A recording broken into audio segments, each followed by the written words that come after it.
जय हिंद दोस्तों। आज इस वीडियो में मैं बता रहा हूं अनटिल और नॉट अनटिल के बारे में, और स्पेशली नॉट अनटिल का जब हम प्रयोग करते हैं वाक्य के इनिशियल पोजीशन पे, तो सेकेंड क्लाउज को रिवर्स करना पड़ता है, और ऐसा हम करते हैं वाक्य को एम्फेटिक बनाने के लिए। तो नॉट अनटिल अगर वाक्य के इनिशियल पोजीशन पे हो, या नॉट अनलेस वाक्य के इनिशियल पोजीशन पे हो, या नॉट सिंस हो, या ओनली व्हेन हो, ओनली आफ्टर हो, या फिर ओनली इफ हो, तब आपको हर हाल में सेकेंड क्लाउज को रिवर्स करना ही पड़ता है। तो ग्रामर के न्यूएंसेस को अच्छी तरीके से आपको पता हो, आपको जानकारी हो, इस उद्देश्य से मैं इस तरह की वीडियो आपको दे रहा हूं। दोस्तों, जैसा कि आपको पता है कि अनटिल का जब हम प्रयोग करते हैं तो अनटिल बताता है एक पीरियड, एक ड्यूरेशन जिसमें कोई कार्य, कोई अवस्था चलता रहता है या एग्जिस्ट करता है जब तक कि एक स्पेसिफाइड टाइम खत्म ना हो जाए या एक एक्शन समाप्त ना हो जाए। इसको हम सब्स्टिट्यूशन के रूप में, इसका जो सब्स्टिट्यूशन बनेगा अनटिल का, वो होगा up to not. Up to जैसे समय के लिए बताते हैं, up to 5 AM, up to 5 PM, up to Monday, तो उसी तरह से अनटिल सिर्फ ड्यूरेशन और पीरियड के लिए होता है। जबकि अनलेस को हम सब्स्टिट्यूट करते हैं इफ नॉट से, जो कि इफ कंडीशन बताता है। तो नॉट अनटिल का जब हम प्रयोग करते हैं तो उसमें हमें क्या ध्यान रखना होता है उसको हम समझेंगे। देखिए, जैसे यहाँ पे आप देख रहे हैं कि जब तक उसने अपना काम पूरा नहीं कर लिया तब तक वह ऑफिस नहीं छोड़ा, यानी कि वह ऑफिस में बना रहा, उसकी एग्जिस्टेंस ऑफिस में रहा। किस पीरियड तक? जब तक कि दूसरा एक्शन समाप्त नहीं होता है या एक स्पेसिफाइड टाइम समाप्त नहीं होता है। अनटिल सबऑर्डिनेटिंग कंजंक्शन भी है, साथ ही साथ प्रीपोजिशन भी होता है। ये नाउन को भी फॉलो करता है, और सबऑर्डिनेटिंग कंजंक्शन है तब तो ये पूरा का पूरा क्लाउज फॉलो करे। अब एक नॉर्मल ऑर्डर में हम कहते हैं कि she did not leave the office, वो ऑफिस नहीं छोड़ी। कब तक? until she finished her work। अब ये सबऑर्डिनेटिंग कंजंक्शन है, इसको हम स्विच कर सकते हैं बिगिनिंग में भी। until से शुरू हुआ, पूरा क्लाउज को शुरू में रखिए। until she finished her work she did not leave the office, दोनों नॉर्मल ऑर्डर में है विदाउट इम्फेसिस। लेकिन अगर हम शुरुआत में इस नॉट को हटा के until के पहले कर दें, जैसे नॉट until अगर हम बोलते हैं, तो नॉट until अगर हम शुरू में लिखें, या नॉट अनलेस शुरू में लिखते हैं, या ओनली इफ अगर शुरू में लिखते हैं, या ओनली व्हेन लिखते हैं, ओनली आफ्टर लिखते हैं, या नॉट सिंस लिखते हैं, तो सेकेंड क्लाउज को हमें रिवर्स्ड ऑर्डर में एम्फेटिकली सेमी इन्वर्सन में बनाना पड़ता है। वाक्य को एम्फेसिस में डालने के लिए हमने सेमी इन्वर्सन, फुल इन्वर्सन, या एडिशन टू स्टेटमेंट, या किसी भी पार्ट ऑफ सेंटेंस पे एम्फेसिस डालने के लिए क्लिप्ड सेंटेंसेस, या हर एक सेंटेंस को एम्फेसिस डालने के लिए कोई ना कोई टूल्स ग्रामर में बना है। तो आज मैं बात कर रहा हूं कि अगर नॉट अनटिल से हम शुरू कर रहे हैं तो यहाँ पे नॉट को, यानी कि इस क्लाउज के नॉट को हटा के यहाँ पे स्विच कर दीजिए, और नॉट अनटिल से पूरा क्लाउज को शुरू में रख दीजिए। Not until she finished her work, और यहाँ पे आपको रिवर्स करना होगा कि हेल्पिंग वर्ब को पहले और सब्जेक्ट को बाद में रखना है। Not until she finished her work did she leave the office. ऐसा हम करते हैं क्यों? क्योंकि हम जोर देना चाहते हैं कि जब तक वह अपना काम पूरा नहीं की वह ऑफिस छोड़ी नहीं, और यहाँ पे है कि वह ऑफिस नहीं छोड़ी जब तक कि वह अपना काम पूरा नहीं की। तो ऐसा हम बहुत सारे ऐसे कंजंक्शंस फ्रेजेस हैं जिनके साथ हमें करना पड़ता है। जैसे जब तक सूर्य अस्त नहीं हो गया हम तारों को स्पष्ट रूप से नहीं देख पाए, यानी कि ऐसी स्थिति बनी रही कि हम तारों को सही तरीके से विजुअल नहीं हो पा रहा था जब तक कि सूर्यास्त नहीं हुआ। तो हम यहाँ एक नॉर्मल ऑर्डर में बना रहे हैं कि we could not see the stars clearly until the sun went down, या हम ऐसे भी नॉर्मल ऑर्डर में बना सकते हैं until the sun went down we could not see the stars clearly.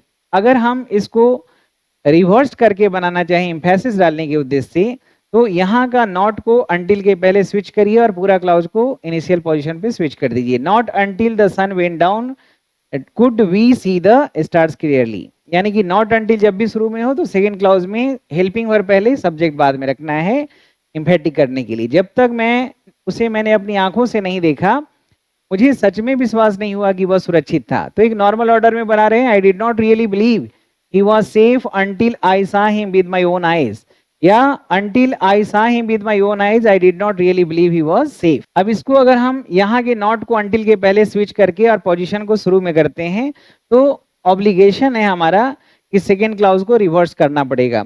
Not until I saw him with my own eyes did I really, ऐसा नहीं कि I really believed, ये गलत हो जाएगा। did I really believe he was safe, सही है।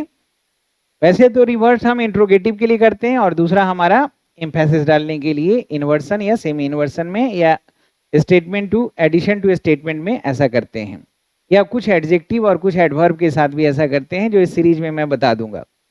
जब तक उसने अपना काम समाप्त नहीं किया तब तक उसको पेमेंट प्राप्त नहीं हुआ। Normal order, he did not receive his payment until यानी up to he not completed his work. Up to लगा रहे हैं तो नॉट लगाना पड़ेगा, अंटिल में तो नॉट है ही, इसलिए इसको हमने बोला अप टू नॉट।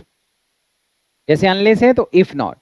अब इसी को हम इन्वर्स कर रहे हैं तो अंटिल के पहले नॉट लिखा, not until he completed his work did he receive his payment, ये हमारा एम्फेटिक हो गया।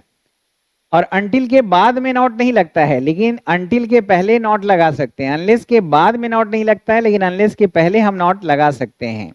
जैसे बहुत सारा वर्ड आपने देखा है, नेवर, हार्डली, स्केर्सली, बेयरली के बाद में नॉट नहीं लगाते लेकिन पहले नॉट लगाने से क्या हो जाता है, नॉट नॉट करके काट के उसको अफर्मेटिव बना देता है। जब तक वह निर्णय नहीं लेता तब तक वह समय के साथ नहीं बदल सकता। He cannot change with time until he makes a decision, या until he makes a decision he cannot change with time। Not until से अगर बोल रहे हैं तो सेमी इन्वर्सन में हमें लिखना पड़ेगा सेकेंड क्लाउज। तो सेकेंड क्लाउज को हम कब सेमी इन्वर्सन में बनाते हैं इसके बारे में जानकारी देने के लिए ये सीरीज में दे रहा हूं। Not until he makes a decision can he change with time. अब किसका ऐसा होता है, किन किन ऐसे फ्रेजेस को करते हैं मैं अभी आपको दिखाता हूं। देखिए दोस्तों, यहाँ पे कुछ ऐसे फ्रेजेस हैं जैसे अंटिल है और नॉट अंटिल है। तो अंटिल को तो हम नॉर्मल ऑर्डर में बनाते हैं और अंटिल के बाद नॉट नहीं आता लेकिन नॉट अंटिल सही है। लेकिन नॉट अंटिल अगर इनिशियल पोजीशन पे आता है तो सेकंड वाले क्लाउज को सेमी इन्वर्सन में बनाते हैं। अनलेस है, इसके बाद में नॉट नहीं आएगा लेकिन शुरू में नॉट आएगा और सेकंड वाले क्लाउज को ऐसे में हमें रिवर्स करना पड़ता है एम्फेसिस बनाने के लिए। इसी प्रकार से सिंस नॉर्मल ऑर्डर में, नॉट सिंस रिवर्स्ड ऑर्डर में, ओनली व्हेन दोनों में बनता है, नॉर्मल ऑर्डर में और रिवर्स ऑर्डर में स्पेसिफिक पर्पस के लिए, ओनली आफ्टर दोनों में, नॉर्मल और रिवर्स दोनों में, ओनली बाई ये मेथड बताता है, दोनों में चलता है। इसी तरह से इफ ओनली है, दोनों में चलेगा। तो ओनली इफ ओनली नहीं, ओनली इफ हो, ओनली व्हेन हो, ओनली आफ्टर हो। लेकिन ओनली देन होता है तो पहले ही क्लाउज में हम सेमी इन्वर्सन में उसको रखते हैं। अब ये पूरा का पूरा जो मैं पीडीएफ बनाया हूं, ये जो ग्रामर के न्यूएंसेस को आप अच्छे से समझ पाए तो ऐप पे ट्रांसलेशन कोर्स में न्यूएंसेस ऑफ ग्रामर के नाम से है, उसमें मैंने इन सब का एग्जाम्पल सहित आपको डाल दिया है। अगले वीडियो में दोस्तों मैं बताऊंगा आपको अनलेस और नॉट अनलेस का यूज सेम पैटर्न पे। दोस्तों अभी ये पूरा जो इंग्लिश में इतनी चीजों को समझाने के लिए, दोस्तों इंग्लिश की बारीकियों को सही तरीके से समझने के लिए इंग्लिश के हर एक सेगमेंट को सेपरेट करके 6 कोर्सेज बनाए हैं मैंने और 6 कोर्सेज का एक कंप्लीट पैकेज बनाया है। डिस्काउंट के साथ भी अगर इंडिविजुअली कोई कोर्स लेते हैं 1 साल के लिए तो 9,000 रुपया लगता है डिस्काउंट के साथ, और ये विदाउट डिस्काउंट मतलब पूरा डिस्काउंट के साथ 4,000 रुपया में 6 कोर्सेज आपको मिल रहा है, जिसमें आपका मंथन बैच, जिसमें हर दिन आपको एक प्रैक्टिस सेट सीजीएल का, सीएचएसएल का, सीपीओ का, सीडीएस का किसी एक का कराया जाता है, जिसका पीडीएफ सोल्यूशन और क्लास में जैसे कई बार पूछते हैं ना कि डाउट कहाँ डिस्कस करें, सवाल कैसे बनाएं, तो 2 महीना की तैयारी में आपका पूरा जो मंथन बैच है आपके एग्जाम की तैयारी को पूरा करेगा। और ये सारे जो रिटेन, स्पोकन और मंथन बैच ये लाइव भी मिल रहा है और रिकॉर्डेड भी, और बाकी सारे जो हैं रिकॉर्डेड हैं, वोकेबलरी बैच ये सब। और ये ग्रामर में हमने वो दिया है जो आपको आराम से क्लास में मैंने पढ़ाया है वो वीडियो।